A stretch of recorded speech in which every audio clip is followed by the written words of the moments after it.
Activity నడుస్తుంది. ఇక్కడ అది ఏమైనా చేసిందా ప్రభుత్వం? ఏమైనా చేసింది అది? అసలు రైతుల రిటర్నబుల్ ప్లాట్లే పేపర్ మీద ఉన్నాయి, చేతికి ఎందుకు ఇవ్వలేదు? అసలు సమస్య ఉంది ఇప్పుడు అక్కడ. ఏంటది? ప్రపంచ బ్యాంకు ఏడీబీ పెట్టిన షరత ఏంటి?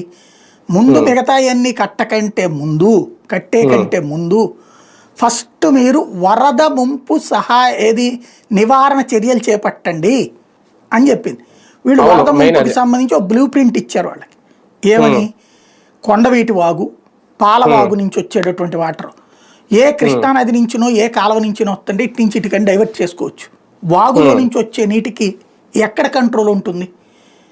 ఎప్పుడు పొంగుతుందో తెలియదు, ఎప్పుడు మునుగుద్దో తెలియదు. ప్రత్యక్షంగా మొన్న వరదలు అటువంటి సందర్భంలో విజయవాడ అటు వరదల్లో మునిగితే ఇక్కడ ఈ వరదల్లో మునిగింది ఈ ప్రాంతం అంతా.